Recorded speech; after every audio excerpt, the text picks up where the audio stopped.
Hello and welcome to another episode of The Kid Stays in the Podcast. I'm your host, Trey Cooper, and joining me like always is... I'm not here. I don't have a name. I'm not real. That's what we're doing? Yeah. I'm not.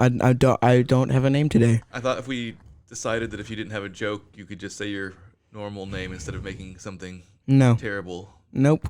I'm not here today. I'm just gonna walk out of the studio.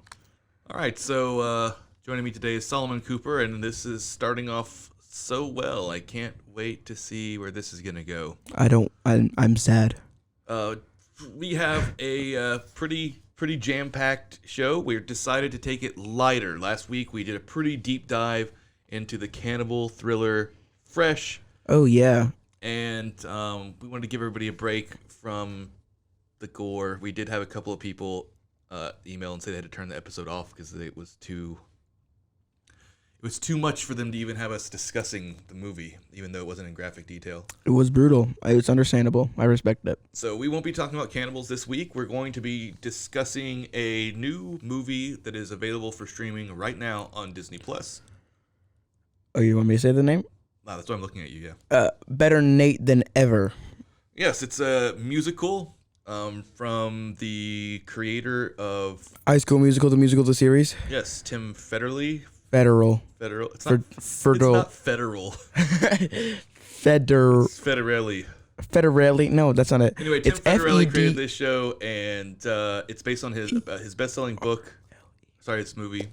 And, we're going to be talking about that. Of course, we're going to do a quick recap of Halo and Marvel's Moon Knight, because we told you that we were going to, and even if you're bored of it, we're not. So we're going to be discussing it anyway. Yeah. But, full disclosure, though, we did just get back from the Central Texas Comic-Con. For those of you who aren't watching and are listening, I'm holding up my my badge. Mine's pink. Was a really fun time, and highly encourage everybody to go check it out next year. Hopefully we have a bigger turnout. I mean, we went on the Sunday, which is usually the slower day for a con. Yeah. But yeah, it was good. And Got some cool stuff. Maybe next time we will have a booth. That'd be fun. That'd be cool. Y'all should definitely come then. Absolutely. So, shall we wade in slowly? Wade in the shallow end of the pool? Yeah. To the ocean. I like this idea. Which one do you want to talk about first? We'll talk about Halo or Moon Knight? I think we should just always start with Halo, personally. Yeah.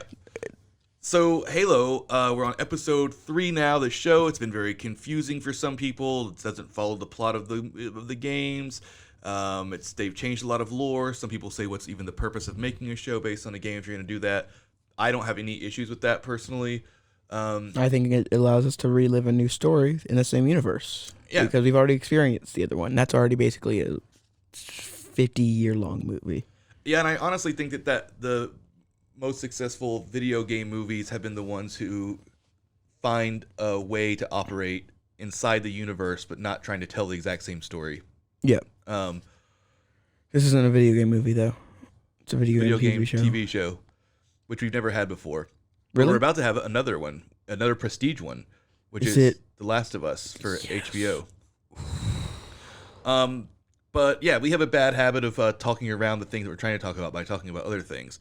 So let's not do that. So the number one complaint that people were having about this Halo show is they were expecting, and here's what's really funny. If The Mandalorian had not come out, not one single person would have been expecting this show to have him not take his helmet off. But because we have the Mandalorian, where I would have expected it. Because we have the Mandalorian, there was a huge expectation that they were going to do it like the Mandalorian.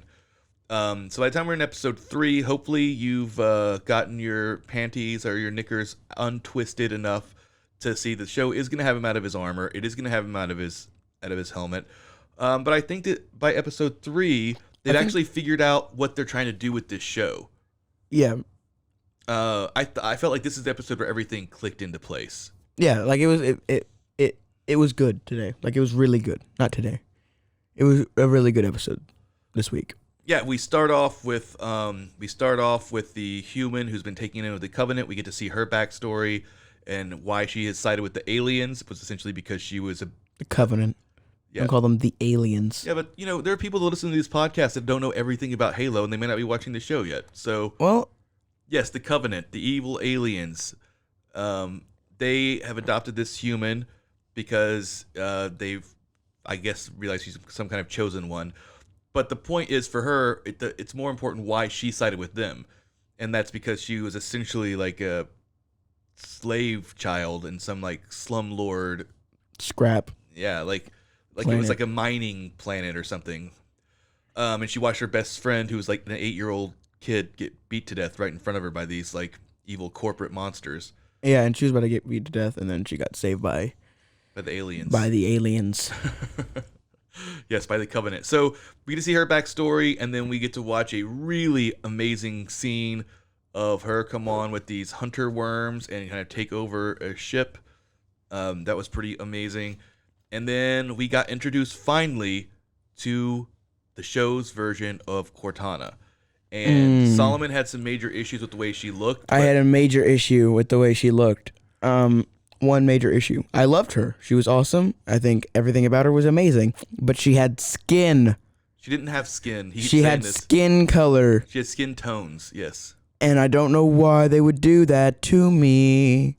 She's blue. She's blue and then dark blue. And those are the only two colors that she is. She's not light blue and then a shade of blue and then another dark blue and then peach. All right, so you understand why it's hard to make video game movies or TV shows that appeal to fans, because they're sitting over here whinging and moaning because the color of blue is a little bit not blue enough. No, it's peach. I will say that it was weird. I think that the coloring is not what actually was bothering you. I think it's that in the games, anytime we see Cortana, she looks like a hologram, so she's textured with like ray patterns going through her. Whereas this, it was actually like smooth, like it wasn't like it didn't look the same. But she was peach. No, she was like she had skin tones, but they were blue tinged. Yeah, they're blue tinged peach. Yeah, but I'm just saying, I think that if it would have looked like that and she would have looked more like a hologram, it wouldn't have bothered you. Either sure, way, this maybe. This is an idiotic thing. It doesn't bother me at all. But they've had 6 games to work off of, and they couldn't get one color right. Why'd they want to make her human? That's weird. She's a hologram thing. They're not making these just for the people who played the games. They're making these for a whole new entire audience of people. And why would they want to ruin the way she looks? Look, I'm not saying that I would have made it that way, but it didn't bother me even a tiny bit. It bothered me so much. They brought back the original voice actress who plays Cortana. She did a fantastic job. Yeah, she did. They very quickly established it, and honestly, you could tell it was almost like the dialogue scenes in the previous episodes that were kind of lame. You know what I mean? They weren't egregiously bad. They were just really flat and kind of boring. It's like they were just waiting for Cortana to get into the show so they could write this banter. Yeah. Because once they're writing the banter between Cortana and Master Chief, that's when the dialogue starts to actually really pop. Yeah. So yeah, not a lot else happened. I mean, that's a huge development, but not a lot else happened. But yeah, like we said, he feels emotions now. Yeah, he took out his emotion chip, and we do know that in his this show, emotion inhibitor. His emotion inhibitor, and we know that in this show, this version of Cortana is basically a spy for Halsey. Halsey, if you don't remember, is the well. It also does do what it was supposed to. It still like heightens brain skill. Yeah, but sure. But it's a spy. But she's a spy. Yeah, Halsey, just so you know, is for those of you who haven't been following along, is she created the Spartan program. Actually, I can't really. We're going to do a recap of what Halo is all about every single time we do this. So sorry, you can just fast forward past this part if you're not interested in watching Halo. If you're a sci-fi fan though at all, even if you don't play Halo, I would say to check it out. I mean, it's a big budget sci-fi show that's not Star Wars, so it feels unique and fresh. And especially, that's a weird thing to say because they're stealing from a lot of other things. You know, like The Expanse and Star Wars and to some extent even Star Trek. But I would say that by this 3rd episode, the show's not feeling wonky. It feels like it's kind of gotten its sea legs already. It feels like it knows what story it's trying to tell. Yeah. It understands what this version of Master Chief is, this version of Cortana is. So I have to say, I'm really excited about it. I look forward to it every week. Yeah, I've been really enjoying it, and I'm hoping to the lords up above that they fix her skin, dude. It's so Oh my gosh, weird. it's so dumb. Everything about the episode was so good, and I'm just so upset that they had to do that to me. I just want them to actually get to the Halo. It's just so I'm bizarre. gonna be really upset if the Halo is like the teaser at the end of the show. That'd be really weird. But we understand that there's a key to unlock the Halo. Yeah. Because that's the weapon, right? Because the Halo rings are all weapons, right? Yes. Okay. Yeah. Spoiler for everybody who didn't play the games. Well, we've been spoiled. That's dumb. Doesn't make any sense. It's a new timeline. But yeah, so that's enough about that. And let's move on to our secondary TV recap. A lot of kind of sci-fi going on. Actually, Moon Knight is not, I would say, sci-fi. It's more fantasy. You're the one who said sci-fi, not me. I was about to instantly diss you. Well, I wasn't correcting you. I was correcting myself. I would hope I didn't say anything. So I was going I'm to going to say. hit Solomon with the microphone now. Well, Every time Solomon annoys me, I'm just going to hit him with the jib arm of this microphone. I was going to say, I was going to correct you, but you corrected yourself. Yeah, so, again, there isn't a ton to grab onto to talk about in this episode, but we find out some cool news. Full spoilers for this show, by the way, but while you're listening to a Moon Knight. Let's talk about Moon Knight if you haven't already watched the episode. Yeah, same with Halo. We were spoiling that too. Yeah, but, yeah, so we have Oscar Isaacs, again, is playing multiple personalities at this point. There's, two, I would say. I wouldn't count Moon Knight as a third one. No, it's not.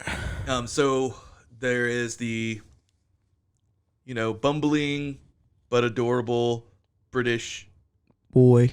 no, I was gonna say gift shop worker for the Yes. National History Museum. Stephen of the gift shop. Yeah, Stephen of the gift shop. And then now what he knows is an alter ego that's been taking over his body. Mark Spector. Mark Spector, yes. So we find Steve in a really weird place in this episode where now he knows that Mark's been taking over his life. He's found a lot of evidence of Mark's life, so he's basically going to try and destroy Mark, even if that means destroying his life. Mm-hmm. Like he's ready to commit himself to, the insane asylum and, anything to not have to take him over.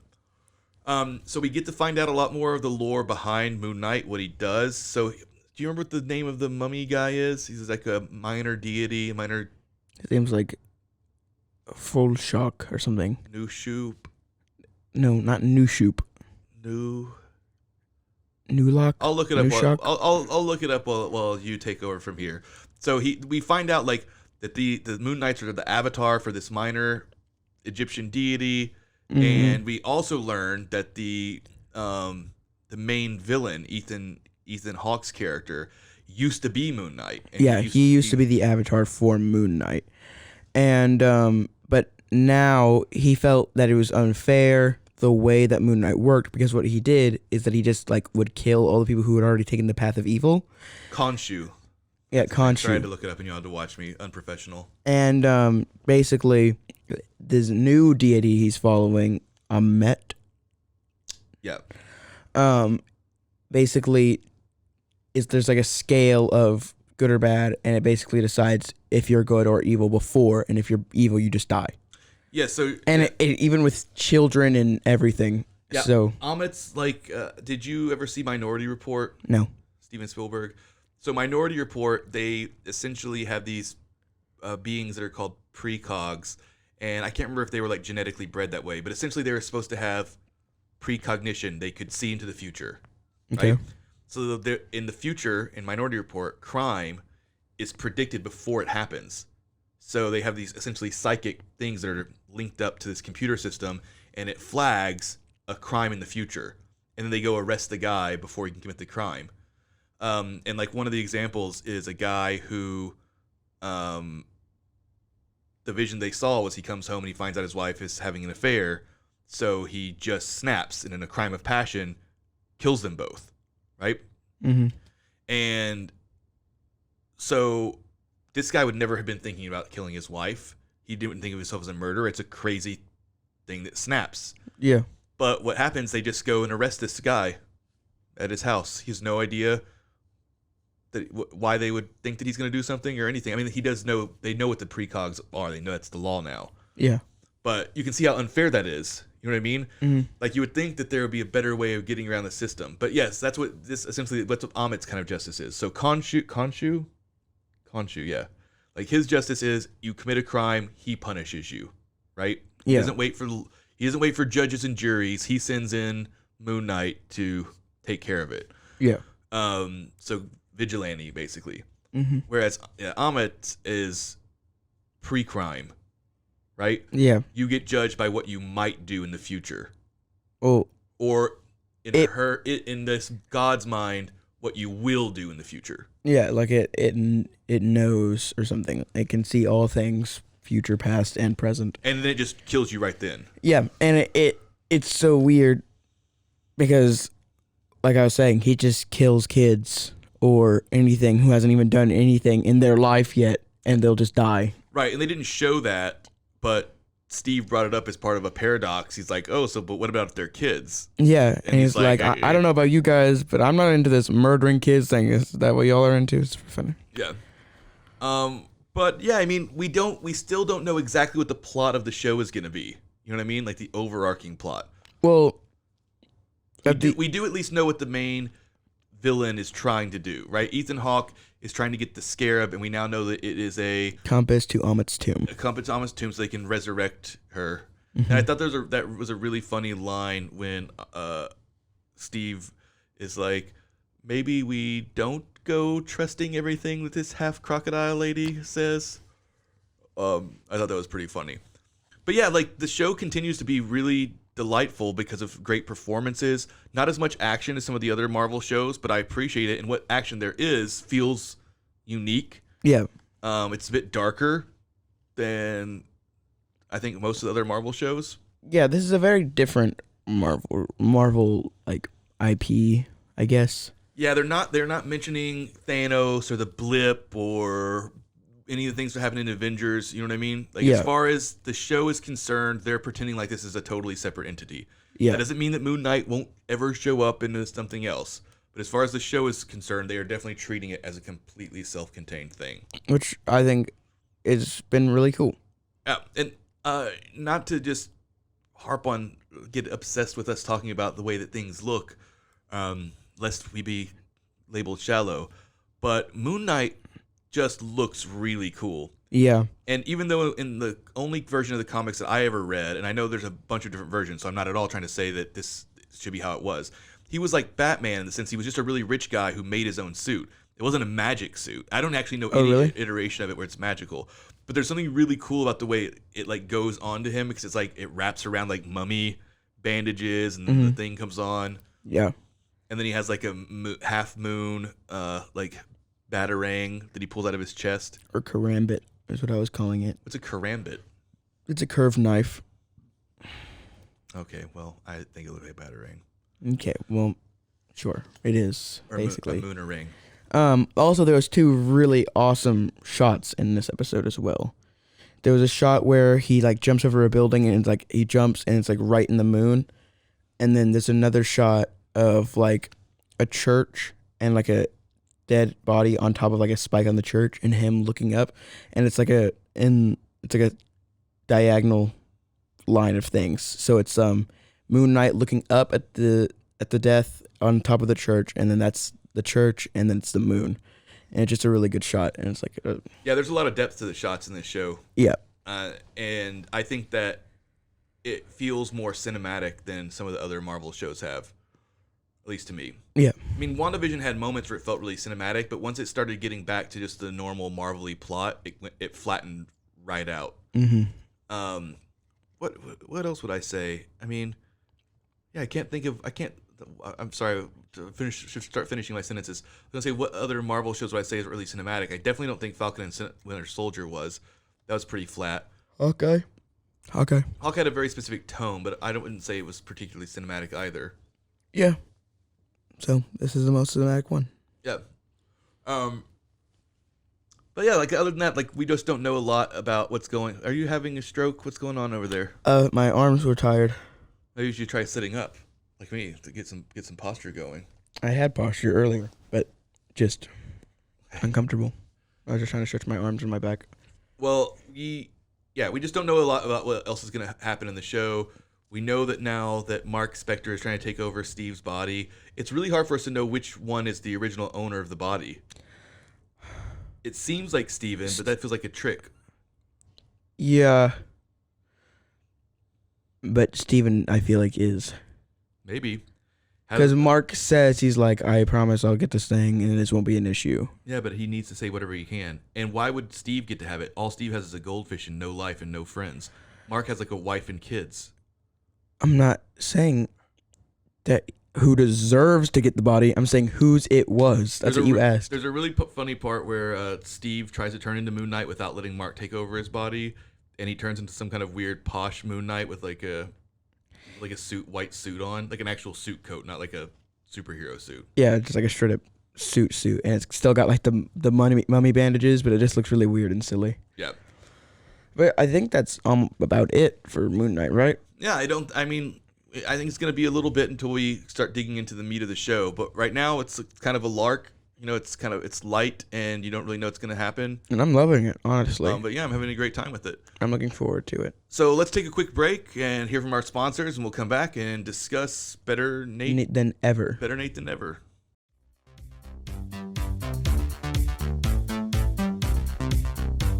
And now, a word from our sponsors.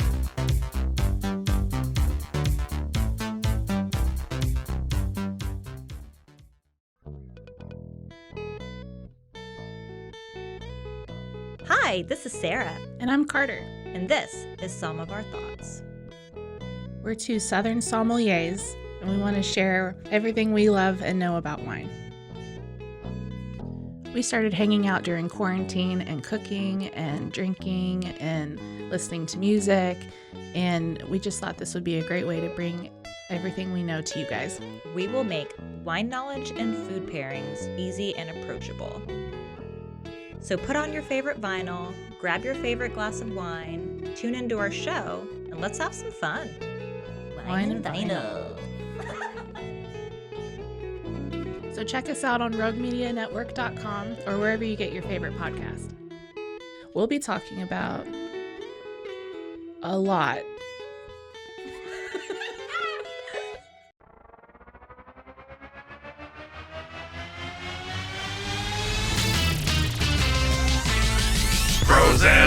Frozen heroes. Gonna tell you about frozen heroes. Gonna tell you about. Hey, I'm Zach. And I'm Mike. And we have a fantastic new podcast to tell you about. Bros, Foes, and Heroes. It's the two of us looking into the world of comics, breaking down some characters that you may have never heard of, and some that are just absolutely ridiculous. Yeah, so Zach comes up with a character each time, and I go into it just completely blind. I don't know who this person is or what their abilities are or anything, and basically I guess we kind of go over their origin story and just some of the ridiculous stuff that maybe, especially Golden Age stuff. Oh, Golden Age stuff is always the best, and we will make sure to highlight all of the shenanigans and just absolute weirdness of everything. Yeah, that's right. So subscribe today and follow us on Instagram at Bros, Foes, Heroes. And if you don't, I know where you live. Not really, but please subscribe. Frozen heroes. Gonna tell you about frozen heroes. Gonna tell you about.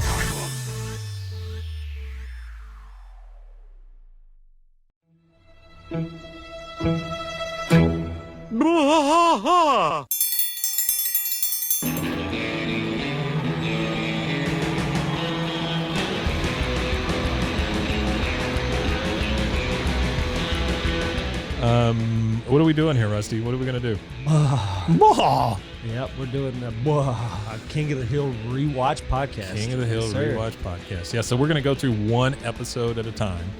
Come along for the ride with us. Come check it out. And give me a good like Dale Gribble quote to go out on. Wingo. Yeah, Wingo. Wingo. All right. Well, join us for the King of the Hill rewatch podcast. Deep in the heart of Texas, that drinks his brew and he spits his chew. Deep in the heart of Texas, the TV blares, but no one cares. Deep in the heart of Texas, here we go. Welcome back to the Kid Stays in the podcast, and we're discussing Better Nate Than Ever. Yeah, so a lot of Disney Plus centric discussions today, because we also discussed Moon Knight. It's right on Disney Plus. Mm-hmm. But that means that you can watch Better Nate Than Ever right now. Than ever. It's not never. Better Nate Than Ever. Yeah. Yeah, on Disney Plus. It's right there on the top banner. And you can follow along. So, yeah, this movie kind of came out of nowhere for me. I did not see any trailers for it. It was going direct to video without any marketing, so I 100% assumed that it was just going to be kind of like those Disney Channel movies that used to come out that I never ever watched. Yeah. And I had never heard of it. And not even like the big ones, like the Hannah Montana movie, like the really small ones, like the Zack and Cody movie. So Yeah, I don't know what that is. I was really surprised to see that it was picking up a lot of traction and it had really high scores on, Rotten Tomatoes and Metacritic. And it was a musical. And Solomon keeps arguing with me about the director's name, even though I'm pretty sure it's Tim Federle. You know what? I don't want you to try and get into an argument with the audience that can't respond by spelling his name and explaining how means that it would not possibly be spelled, pronounced a certain way. I want to play it on Google Translate and then hand it. No, that doesn't matter. It's a name. Google Translate's not going to be helpful. I'll just do F-E. I'll just spell it how it is, capital F, and then I will. Nobody wants to listen to us do that. You can talk. You can do what you did. I'll just press the sound button, and then you can hear it, and then we can see who's right. I love this idea. How about this? I'll look it up while you are giving us a plot synopsis of, is it Better Nate Than Ever? Better Nate Than Always? Than ever. That's what I said. I thought I said that. What did I say the first time when you corrected me? Never. Better late than never. No, Okay. Better Nate. Better Nate Than Ever. Yeah. Okay. All right. So you look that up. I'll Okay. give us an amazing plot synopsis. So there's this boy who is really into theater, and he's been trying to get his big break. He's only in the 7th grade, and we see the cast list is posted for one of his school shows. He gets a tree, and his friend ends up figuring out a way to get to New York to audition for Lilo and Stitch. And crazy things happen in New York, and it's pretty fun. And people explore New York, see what auditioning's like, and we just follow this little boy's adventures. Yeah, it's a really fun. Tim Federle talks about how he Dad, really. I looked it up and I was right. So I swear, there's no video that watched of it. They're just like a bunch of interviews, but it says it's Federle. I would hear my mom on the phone spelling it for the cable company or an electrician. It was always F as in Frank, E, D as in dog, E-R-L-E, not Y, because it's Federle. It looks like it should be a Y. That's what it says. So anyway, Tim Federle talks about how his inspiration, like some of the movies that he loved when he was growing up, was Adventures in Babysitting and movies like that. And this kind of has a lot of Adventures in Babysitting vibes. They even make reference to it to probably make it not seem like he was, ripping it off.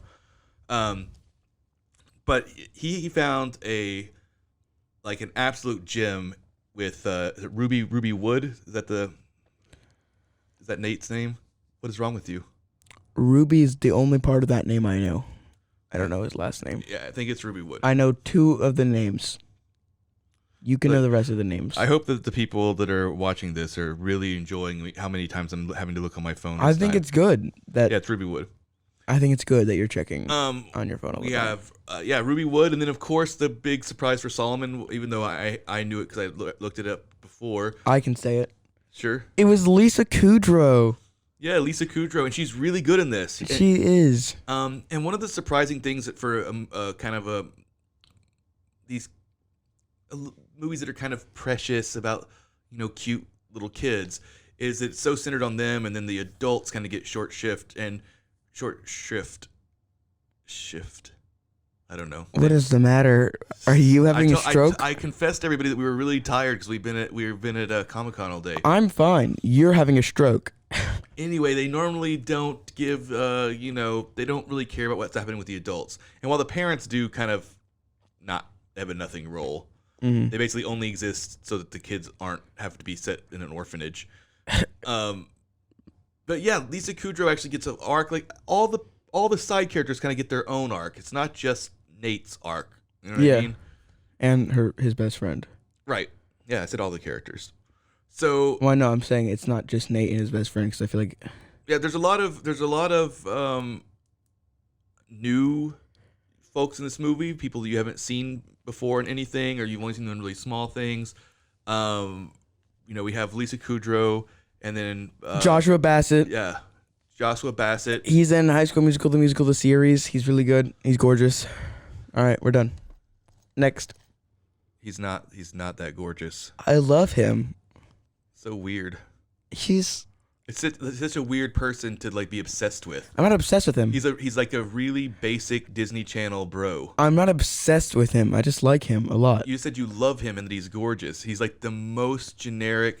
He's not even somebody you would see modeling at like a Hollister. He's like somebody you would see modeling at like the Gap or Target. Yeah. Yeah. Very milk toast. But that doesn't mean vanilla white bread. Oh my gosh. He's really, really good in High School Musical, the series. He's also really good in this movie. And he's a singer-songwriter, and he has music on Spotify that I really like. So he's just an all-around cool person. It's really funny because this movie is a musical, but he doesn't get to sing any of the songs. He sings Wicked, though, at the end. Yeah, at the very end, they sing like a tiny bit from Wicked. But yeah, like this is a pretty easygoing, feel-good family movie. Absolutely great to put on like with your kids. If you don't have any kids and you really like musicals, you'll probably still get a kick out of it. It hit me in the feels a couple times. Oh, I cried. Teared up. I did get quite teary a couple times. I was really surprised. But yeah, it's a really good, really sweet movie.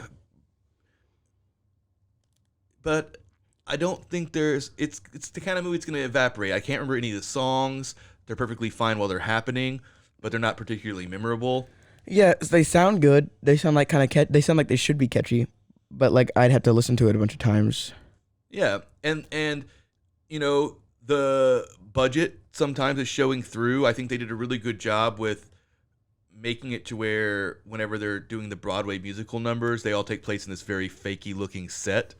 So you can tell that they probably had about the same budget as like a High School the Musical, movie. Mm-hmm. But they were able to make it work with their style, but not a lot of really amazing choreography or anything. I mean, as a musical, I would say the music doesn't really stand out that much, and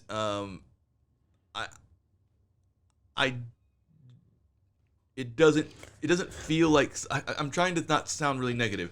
It doesn't feel like something that should have gone to the theaters. Yeah. It feels like exactly the right thing that should have gone straight to streaming. It makes perfect sense there. That doesn't mean it's not good. It just means it wasn't meant for the big screens. Yeah, it's not particularly cinematic. I couldn't tell you one clever thing about the cinematography or the score. It was a cool set. The set where it's like fake Manhattan and what he like imagines Manhattan. That's what I was just to be. talking about. But you can tell that they had to do that, right, for budgetary reasons. Like even the parts where they are set in Times Square, you can tell that they basically had to cordon off a bunch of extras, and then they had 15 minutes to get a shot, because they have a bunch of extras standing still in Times Square, but then where the people are acting, there's nobody walking around there. You know what I mean? So there's just things that you can tell they had to do to kind of cut some corners budgetarily. So while I think the text is actually the best thing, and it's based on a book. Yeah.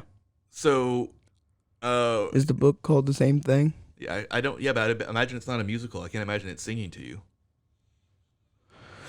Obviously, Dad. You think they wrote songs and sheet music inside of the book? There's the most unrealistic thing in the entire world to me, and I look. Feel free to clap back at us in the comment section or on our social media if you disagree with this. It's yes, totally please fine. Clap back at us. Feel free to if you want to, because on this. But one of the most unrealistic things to me about the movie, and I'm not expecting it to be particularly realistic, was that both of these people said that the best pre-Moana Disney movie. That's the most unrealistic. Yeah, the best pre-Moana animated Disney movie was Lilo and Stitch. And I don't have any issues with Lilo and Stitch. I know a lot of people that like Lilo and Stitch. I don't know that anybody would say that it's the best Disney movie, animated Disney movie that came out before Moana. That's just ludicrous. Yeah. Also, while I think Moana is great, that's a weird bar. It's a marker. Yeah, it's a weird marker. It makes sense. Wasn't that like the first Disney movie that came out in a long, long time? No. Wrong. What about Tangled? What about Tangled? That came out in like 2009. So? Moana came out in like 2019. Yeah, obviously it's newer, but it's not like they just made Tangled and didn't make anything else. It's a bizarre and arbitrary movie to choose. I think it makes sense for some reason. It just sounds right. It makes sense because it's like new movies. It makes sense because children are incredibly finite with how they see time. Anything that didn't happen in their tiny little lifetimes doesn't matter. No, that doesn't matter. They said pre-Moana. Right, which Moana would have come out. These are 7th graders, right? So this would have come out right around the time when they're actually, starting to become cognizant of movies. Mm-hmm. So, but other than that, there's no metric. It's not the first. It's not whenever Disney Animation came back and started making really good 3D animated movies. So it doesn't fit into that metric. Usually, if you're an animation person, you would put the periods of Disney Animation.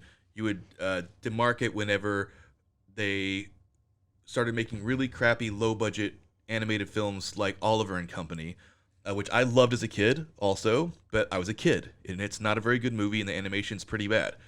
But then there started to be some of these movies that were pretty low budget, like The Rescuers, and then around like I think it would probably be Little Mermaid. That'd be a good demarcation. That's when Disney came roaring back, and they had a whole series of that generation of Disney movies, right? Mm-hmm. Little Mermaid, Beauty and the Beast, The Lion King, Cinderella. Oh my God, you don't know anything about your animation history. Cinderella, not one of those. Cinderella was made in like 1960. Yeah, but it looks like Little Mermaid. It's just 2D animation. No, it looks the same. No, it doesn't. Yes, it does. Cinderella. Oh my God. No. So that's what I'm saying. Like that, there was like the golden age of Disney whenever they were making movies like Cinderella and Snow White and Sleeping Beauty and all those movies, right? Oh. And then there was a big drop off around the 70s, I want to say, 70s and 80s, and then in the 90s was the next wave. So that's where you put that line. You wouldn't arbitrarily just put it at Moana. I know why they did it is because kids. That's it. It's something that came out recently enough, and even Tangled might have been too old of a reference for some of these Tangled people. came out like 25 years ago. No, it didn't. I saw it with you at the theater. 12 years ago. That's what I'm saying. For a 7th grader, anything that came out 12 years ago doesn't even exist. So that's what I'm saying. Okay. Lilo and Stitch came out a bazillion years ago. Exactly. It's pre-Moana. So, all right. Oh my God. Listen, what movies? I can't believe you're justifying that. What movie? What movies came out after Moana? They came out after Moana? Mm-hmm. I don't know. Disney movies. Why does it matter? Because it matters. Doesn't matter. They started like pumping out more movies after Tangled. Was there like a gap between? But their argument was that pre-Moana, which is basically everything, Lilo and Stitch is the best animated Disney movie. Yeah, that's stupid. So why are you arguing with me? I'm not. You're just saying that the Moana thing was a weird time place to stop. It is. Yeah, and that's what I was arguing about. Lilo and Stitch, I agree with you. That's dumb. No, it doesn't make any sense. So you want to know what movies came out after Moana or what movies came out after Tangled? After Moana.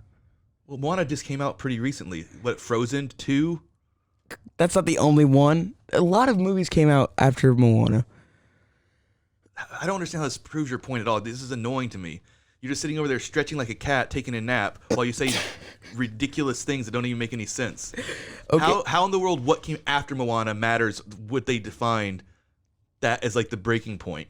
Because it was like Tangled, break, Moana, Now I'm gonna have tons to of go. movies. Now people are Tons gonna and watch tons me and go on tons my of phone movies. again. This is. I apologize to everybody. So yeah. Just me and Solomon settling arguments on Google now. That's all that he wants to do. But yeah, I think my favorite pre-Moana Disney movie would have to be like, honestly, maybe Tangled. I really like Tangled. Little Mermaid's also really good. You're jumping all over the place. I said pre-Moana. Yeah, but you're going so far all over the map here. All right, so I have like here every single Disney movie. So that's what we skip forward to like Tangled. And I guess we're gonna just remove Pixar from here, right? Yeah, I guess so. Even though I feel like at this point they're like one. All right. So actually, you know what? I'm not gonna skip it. I'm gonna go back just so you can hear how many movies that you would consider more iconic and make more sense as a placeholder historically.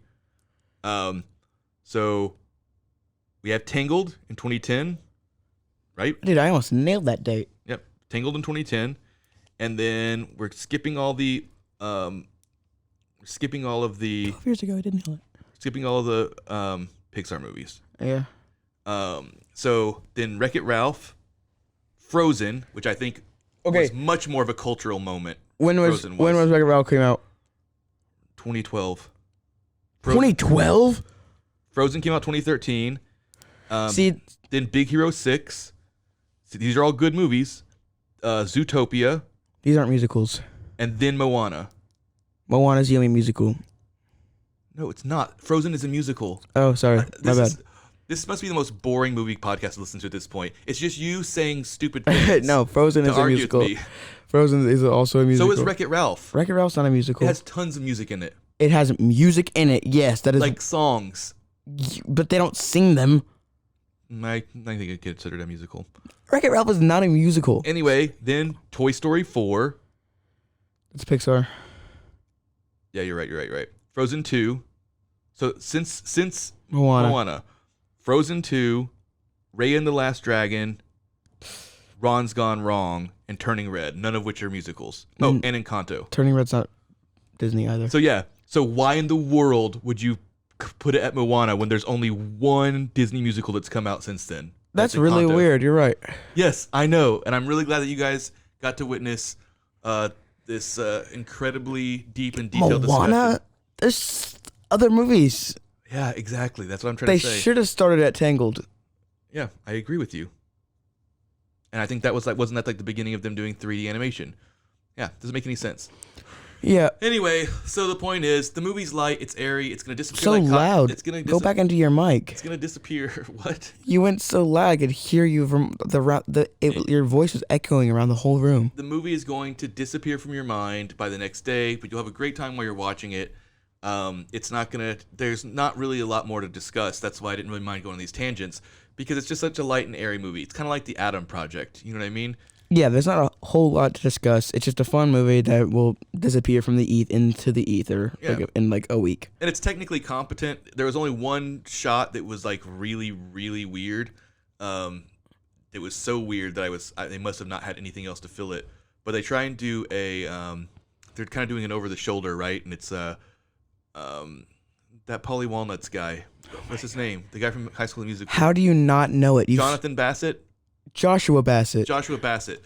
There's a scene where he's like talking to a girl, and it's kind of an over the shoulder, and then when it cuts back to him, the camera's like moving. Like the camera's still like it was like the camera operator was still like getting into place. You know what I mean? Yeah. It was just really bizarre to see that in a movie that got released.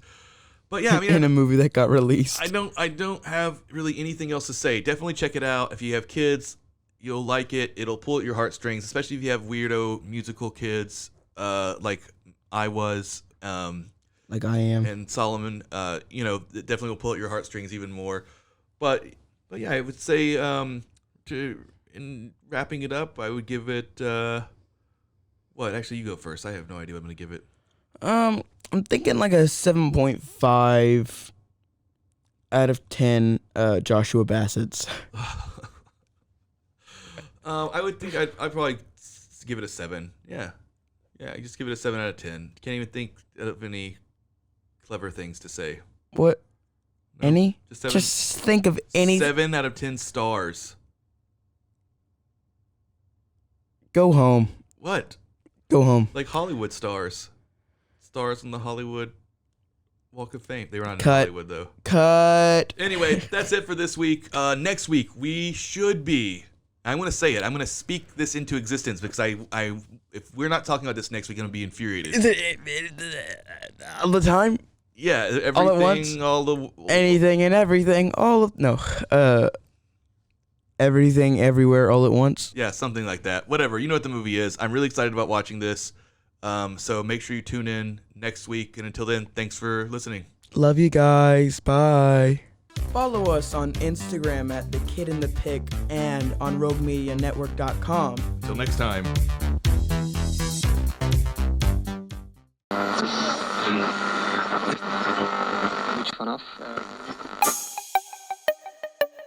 This has been a Rogue Media podcast.